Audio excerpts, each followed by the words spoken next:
ओम शांति। आज 19 सितंबर 2024 के बाबा के अनमोल मधुर महावाक्य सुनेंगे। आज की मुरली में बाबा कहे, बच्चे तुम्हें अपना टाइम वेस्ट नहीं करना है। किसमें वेस्ट करते हैं? बाबा कहे, इधर उधर की बातों में अपने टाइम को वेस्ट नहीं करो। लेकिन बाबा ने जो हमें पढ़ाई पढ़ाई है, उस पढ़ाई का मनन चिंतन करो, अपने आप से बातें करो और पावन बनने की युक्ति रचो। बाबा कहे, जिसकी बुद्धि में ये बात आ जाए कि हम परमात्मा की संतान है, विश्व के मालिक बनने वाले हैं, देवता बनने वाले हैं, तो आपे ही तुम्हें कुछ कहने की जरूरत नहीं। उनका खान पान, पीना, रहना, उठना, बैठना सब बदल जाएगा। तो बाबा कहे, तुम बच्चों को ज्ञान की बातों को समझने में देर नहीं लगती है। मुख्य बात है याद की यात्रा। जितना बाबा की याद में रहेंगे, आत्मा पावन बनती जाएंगी। बाकी ज्ञान को समझना सहज है। 84 के चक्र को याद करना, सतयुग, त्रेता, द्वापर, कलयुग, ये चारों युगों को समझना, ये कोई कठिन बात नहीं है। इसीलिए बाबा बार बार बच्चों को सावधान करते हैं, बच्चे याद की यात्रा में रहो। तो सुनते हैं आज के बाबा के अनमोल मधुर महावाक्य। ओम शांति। मीठे बच्चे, तुम्हारा काम है अपने आप से बातें कर पावन बनना।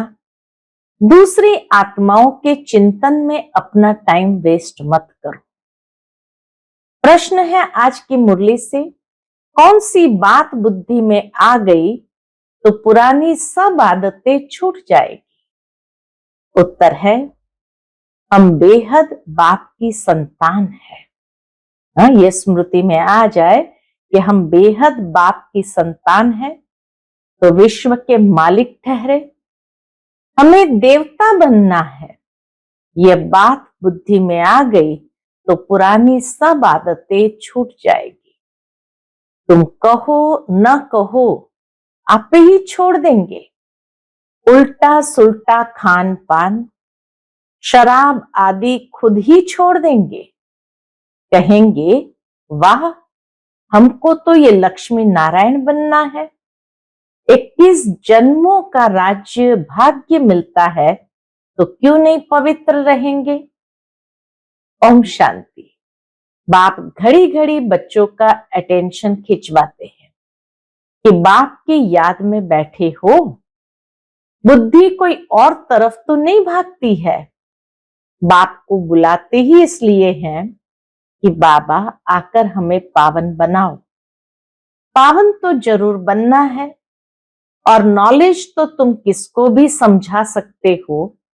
यह सृष्टि का चक्र कैसे फिरता है, किसको भी तुम समझाओ तो झट समझ जाएंगे। भल पवित्र नहीं होगा, बाबा कहे, भल पवित्र नहीं होगा तो भी नॉलेज तो पढ़ ही लेगा। कोई बड़ी बात नहीं है, नॉलेज को समझना कोई बड़ी बात नहीं है। 84 का चक्र और हर एक युग की इतनी आयु है, इतने जन्म होते हैं, कितना सहज है। इनका कनेक्शन याद से नहीं है, पढ़ाई का कनेक्शन याद से नहीं है। यह तो है पढ़ाई। बाप तो यथार्थ बात समझाते हैं, बाकी है सतो प्रधान बनने की बात। मुख्य बात है सतो प्रधान बनने की बात, वह होंगे याद से। अगर याद नहीं करेंगे तो बहुत छोटा पद पा लेंगे, इतना ऊंचा पद पा नहीं सकेंगे। इसलिए कहा जाता है अटेंशन। बुद्धि का योग बाप के साथ हो, इसको ही प्राचीन योग कहा जाता है। टीचर के साथ योग तो हर एक का होगा ही। मूल बात है याद की। याद की यात्रा से ही सतो प्रधान बनना है और सतो प्रधान बन वापस घर जाना है। बाकी पढ़ाई तो बिल्कुल सहज है, कोई बच्चा भी समझ सकते हैं। माया की युद्ध इस याद में ही चलती है। माया की युद्ध बाबा कहे इस याद में ही चलती है। तुम बाप को याद करते हो और माया फिर अपनी तरफ खींचकर भुला देती है। ऐसे नहीं कहेंगे कि मेरे में तो शिव बाबा बैठा है, मैं शिव हूं। नहीं, मैं आत्मा हूं। शिव बाबा को याद करना है। ऐसे नहीं मेरे अंदर शिव की प्रवेशता है, ऐसे हो नहीं सकता। शिव बाबा की प्रवेशता ऐसे किसी में भी हो नहीं सकता। बाप कहते हैं मैं कोई में जाता नहीं हूं। हम इस रथ पर सवार होकर ही तुम बच्चों को समझाते हैं। हाँ, कोई डल बुद्धि बच्चे हैं और कोई अच्छा जिज्ञासु आ जाता है तो उनकी सर्विस अर्थ में प्रवेश कर दृष्टि देता हूं। बाबा प्रवेश कर दृष्टि दे सकता हूं, सदैव नहीं बैठ सकता हूं। वह रूप धारण कर इसका भी कल्याण कर सकते हैं। बाकी ऐसे कोई नहीं कह सकते कि मेरे में शिव बाबा की प्रवेशता है, मुझे शिव बाबा ये कहते हैं। नहीं, शिव बाबा तो बच्चों को ही समझाते हैं। मूल बात है ही पावन बनने की, जो फिर पावन दुनिया में जा सके। 84 का चक्र तो बहुत सहज समझाते हैं। चित्र सामने लगे हुए हैं। बाप बिगर इतना ज्ञान तो कोई दे न सके। आत्मा को ही नॉलेज मिलती है, उनको ही ज्ञान का तीसरा नेत्र कहा जाता है। आत्मा को जब ज्ञान का तीसरा नेत्र मिलता है तो बुद्धि के अंदर ज्ञान धारण होने लगता है। आत्मा को ही सुख दुख होता है, उनको ये शरीर है ना। आत्मा ही देवता बनती है, कोई बैरिस्टर, कोई व्यापारी आत्मा ही बनती है। तो अब आत्माओं से बाप बैठ बात करते हैं, अपनी पहचान देते हैं। शिव बाबा अपनी पहचान देते हैं। तुम जब देवता थे तो मनुष्य ही थे, परंतु पवित्र आत्माएं थी। अभी तुम पवित्र नहीं हो, इसलिए तुम्हें देवता नहीं कह सकते। अब देवता बनने के लिए पवित्र जरूर बनना है। उसके लिए बाबा को याद करना है। अक्सर करके यही कहते हैं, बाबा मेरे से ये भूल हुई जो हम देह अभिमान में आ गए। नहीं बच्चे, अपना पश्चाताप भी करते हैं और बाबा को कहते, बाबा हमसे ये भूल हुई जो हम देह अभिमान में आ गए। बाप बैठ बच्चों को समझाते हैं, पावन जरूर बनना है, कोई विकर्म न करो, तुमको सर्वगुण संपन्न यहां बनना है। पावन बनने से मुक्ति धाम में चले जाएंगे और कोई प्रश्न पूछने की बात ही नहीं रहती। तुम अपने से बात करो, दूसरी आत्माओं का चिंतन नहीं करो। कहते हैं लड़ाई में 2 करोड़ मरे, इतनी आत्माएं कहां गई? अरे वह कहां भी गए, उसमें तुम्हारा क्या जाता है? तुम क्यों टाइम वेस्ट करते हो? और कोई भी बात पूछने की दरकार नहीं। आत्माएं कहां गई, क्या हुआ? बाबा कहे तुम उसमें नहीं जाओ, तुम्हारा काम है पावन बनकर पावन दुनिया का मालिक बनना। और बातों में जाने से मूंझ पड़ेंगे। कोई को पूरा उत्तर नहीं मिलता है तो मूंझ पड़ते हैं। बाप कहते हैं मन मना भव, देह सहित देह के सब संबंध छोड़ो, मेरे पास ही तुमको आना है। मनुष्य मरते हैं तो जब शमशान में ले जाते हैं, उस समय मुंह इस तरफ और पांव शमशान तरफ रखते हैं। फिर जब स्मशान के पास पहुंचते हैं तो पांव इस तरफ और मुंह स्मशान की तरफ कर देते हैं। तुम्हारा भी घर ऊपर में है ना, ऊपर में कोई पतित जा नहीं सकते। पावन बनने के लिए बुद्धि का योग बाप के साथ लगाना है, बाप के पास मुक्ति धाम में जाना है। पतित है इसलिए ही बुलाते हैं कि हम पतितों को आकर पावन बनाओ, लिबरेट करो। तो बाप कहते हैं अब पवित्र बनो। बाप जिस भाषा में समझाते हैं उसमें ही कल्प कल्प समझाएंगे। बाबा जिस भाषा में बच्चों को समझाते हैं वही कल्प कल्प उसी में समझाएंगे। जो भाषा इनकी होगी, अर्थात जो भाषा ब्रह्मा बाबा की होगी उसमें ही समझाएंगे ना। आजकल हिंदी बहुत चलती है, ऐसे नहीं कि भाषा बदल सकती है, नहीं। संस्कृत भाषा आदि कोई देवता की तो है नहीं, हिंदू धर्म की संस्कृत नहीं है। हिंदू धर्म की भाषा वास्तविक रूप से संस्कृत नहीं है, हिंदी ही होनी चाहिए। फिर संस्कृत क्यों उठाते हैं?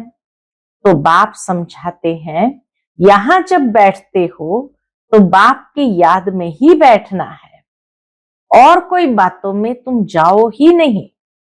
इतने मच्छर निकलते कहां जाते हैं, अर्थक्वेक में ढेर के ढेर फट से मरते हैं, आत्माएं कहां जाती है? कई लोगों को ये बात बहुत परेशान करती है, आत्माएं कहां जाती, इतनी सारी ढेर के ढेर मर गए, फिर कहां जाएंगी? बाबा कहे उसमें तुम्हारा क्या जाता है? तुमको बाप ने श्रीमत दी है कि तुम अपनी उन्नति के लिए पुरुषार्थ करो, औरों के चिंतन में मत जाओ। ऐसे तो अनेक बातों का चिंतन हो जाएगा। बस तुम मुझे याद करो, जिसके लिए बुलाया है उस युक्ति में चलो। तुम्हें बाप से वर्षा लेना है और बातों में नहीं जाना है। इसलिए बाबा घड़ी घड़ी कहते हैं अटेंशन, सावधान। कहां बुद्धि तो नहीं जाती, भगवान की श्रीमत तो माननी चाहिए ना, और कोई बात में फायदा नहीं। मुख्य बात है पावन बनने की। ये पक्का याद रखो, हमारा बाबा बाबा भी है, टीचर भी है, रिसेप्टर भी है। ये जरूर दिल में याद रखना है। रिसेप्टर माना गुरु भी है, बाप बाप भी है, हमको पढ़ाते हैं, योग सिखलाते हैं। टीचर पढ़ाते हैं तो बुद्धि का योग टीचर में और पढ़ाई में भी जाता है। यही बाप भी कहते हैं तुम बाप के तो बने गए हो, बच्चे तो हो ही, तब तो यहां बैठे हो, टीचर से पढ़ रहे हो।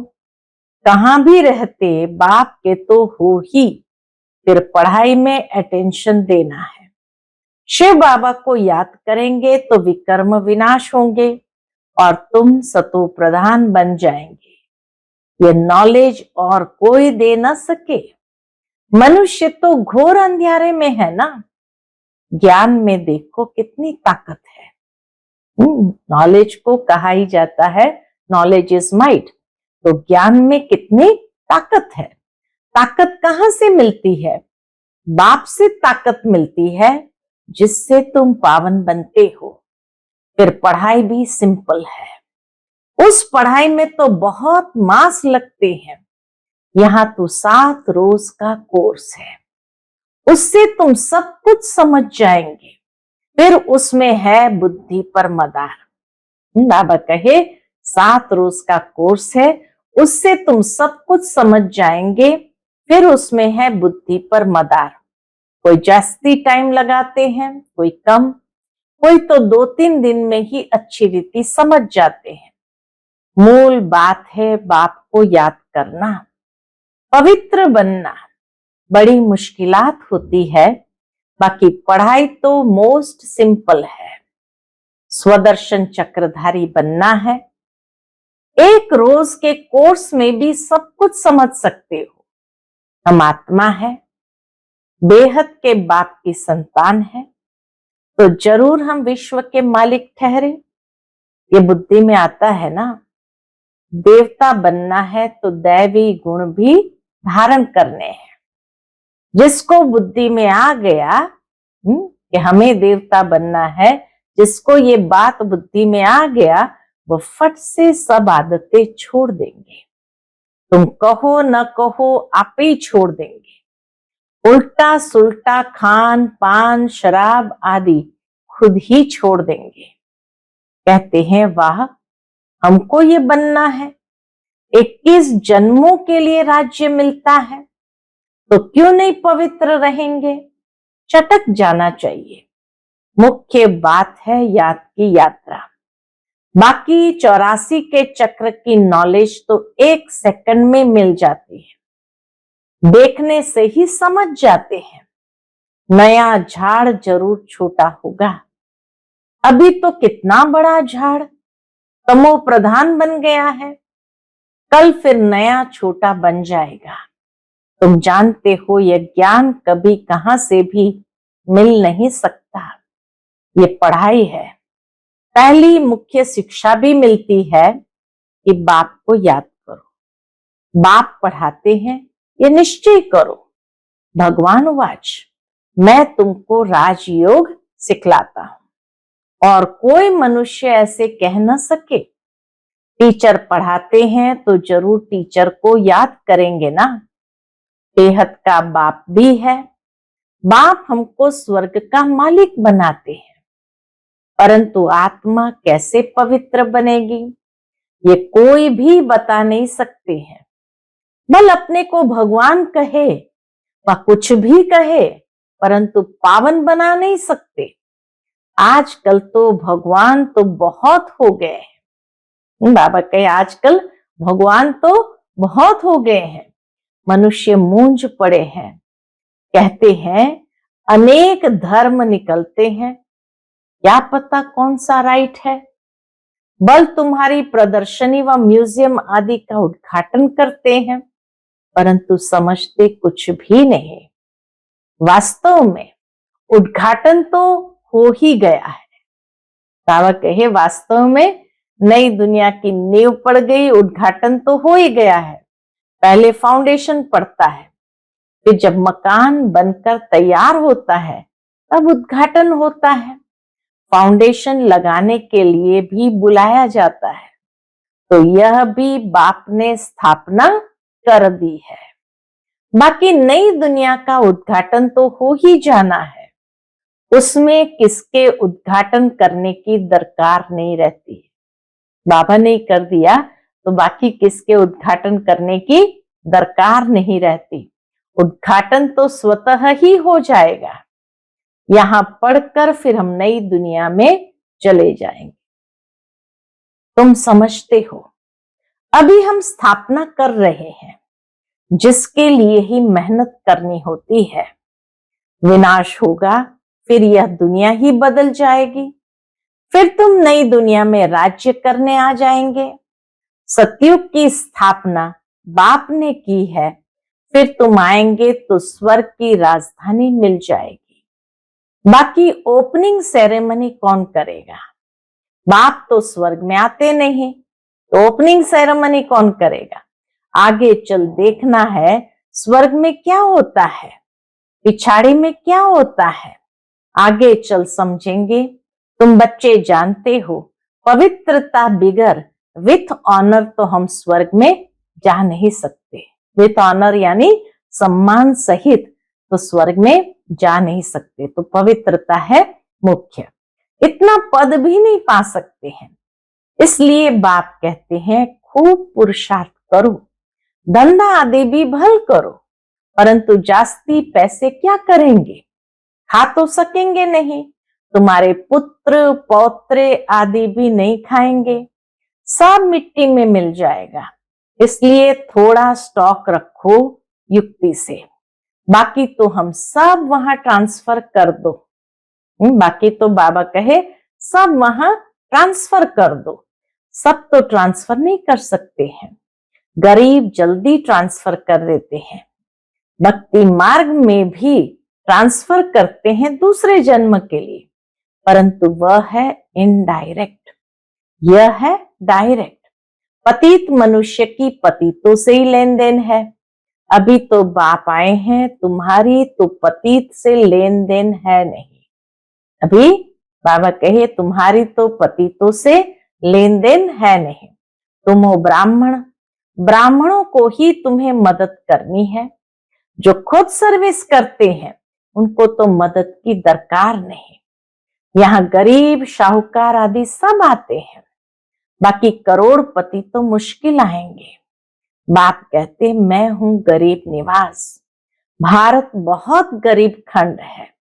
बाप कहते हैं मैं आता भी हूं भारत में, उसमें से भी यह आबू सबसे बड़ा तीर्थ है, जहां बाप आकर सारे विश्व की सदगति करते हैं। यह है नर्क। तुम जानते हो नर्क से फिर स्वर्ग कैसे होता है। अभी तुम्हारी बुद्धि में सारी नॉलेज है। बाप युक्ति ऐसी बताते हैं पावन बनने की, जो सबका कल्याण कर देते हैं। सतयुग में कोई अकल्याण की बात, रोना पीटना आदि कुछ भी नहीं होता। अभी जो बाप की महिमा है, ज्ञान का सागर, सुख का सागर है, अभी तुम्हारी यह महिमा है जो बाप की है। जो बाबा की महिमा है सो हम बच्चों की महिमा भी है। तुम भी आनंद के सागर बनते हो, बहुतों को सुख देते हो। फिर जब तुम्हारी आत्मा संस्कार ले नई दुनिया में जाएगी तो वहां फिर तुम्हारी महिमा बदल जाएगी। सतयुग में महिमा बदल जाएगी।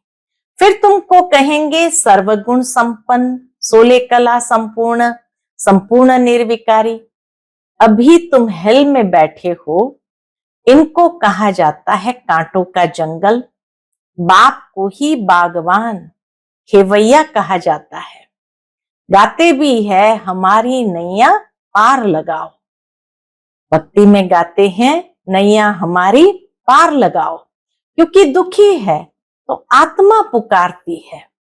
महिमा भल गाते हैं परंतु समझते कुछ भी नहीं। जो आया सो कह देते हैं, ऊंचते ऊंच भगवान की निंदा करते रहते हैं। तुम कहेंगे हम तो आस्तिक है। सर्व का सदगति दाता जो बाप है उनको हम जान गए हैं। बाप ने खुद परिचय दिया है। तुम भक्ति नहीं करते हो तो कितना तंग करते हैं। वह है मेजॉरिटी, तुम्हारी है माइनॉरिटी। जब तुम्हारी मेजॉरिटी हो जाएगी तब उन्हों को भी कशिश होगी, बुद्धि का ताला खुल जाएगा। बाबा कहे अभी तो तुम बहुत थोड़े हो, लेकिन जैसे जैसे ब्राह्मण कुल की वृद्धि होगी तो फिर उन्हों को भी कशिश होगी और बुद्धि का ताला भी खुल जाएगा। अच्छा, मीठे मीठे सिकिलदे बच्चों प्रति माता पिता बाप दादा का याद प्यार और गुड मॉर्निंग। रूहानी बाप की रूहानी बच्चों को नमस्ते। हम सभी रूहानी बच्चों की रूहानी माता पिता बाप दादा को याद प्यार, गुड मॉर्निंग और नमस्ते नमस्ते। शुक्रिया बाबा, शुक्रिया। आज की मुरली से धारणा के लिए मुख्य सार है। पहली पॉइंट, अपनी उन्नति का ही चिंतन करना है, दूसरी किसी भी बात में नहीं जाना है। पढ़ाई और याद पर पूरा अटेंशन देना है, बुद्धि भटकानी नहीं है। दूसरी पॉइंट, अब बाप डायरेक्ट आए हैं, इसलिए अपना सब कुछ युक्ति से ट्रांसफर कर देना है। पतित आत्माओं से लेन देन नहीं करना है। विथ ऑनर स्वर्ग में चलने के लिए पवित्र जरूर बनना है। आज का बाप दादा का मधुर वरदान हम बच्चों के प्रति है, मन और बुद्धि को व्यर्थ से मुक्त रख, ब्राह्मण संस्कार बनाने वाले रूलर भव। मन और बुद्धि को व्यर्थ से मुक्त रख, ब्राह्मण संस्कार बनाने वाले रूलर भव। कोई भी छोटी सी व्यर्थ बात, व्यर्थ वातावरण व व्यर्थ दृश्य का प्रभाव पहले मन पर पड़ता है, फिर बुद्धि उसको सहयोग देती है। मन और बुद्धि अगर उसी प्रकार चलती रही तो संस्कार बन जाता है, फिर भिन्न भिन्न संस्कार दिखाई देते हैं जो ब्राह्मण संस्कार नहीं है। किसी भी व्यर्थ संस्कार के वश होना अपने से ही युद्ध करना है। घड़ी घड़ी खुशी गुम हो जाना यह क्षत्रियपन के संस्कार है। ब्राह्मण अर्थात रूलर व्यर्थ संस्कारों से मुक्त होंगे, पर वश नहीं। आज का स्लोगन है, मास्टर सर्वशक्तिमान वह है जो दृढ़ प्रतिज्ञा से सर्व समस्याओं को सहज ही पार कर ले। मास्टर सर्वशक्तिवान वह है जो दृढ़ प्रतिज्ञा से सर्व समस्याओं को सहज ही पार कर ले। अच्छा, ओम शांति।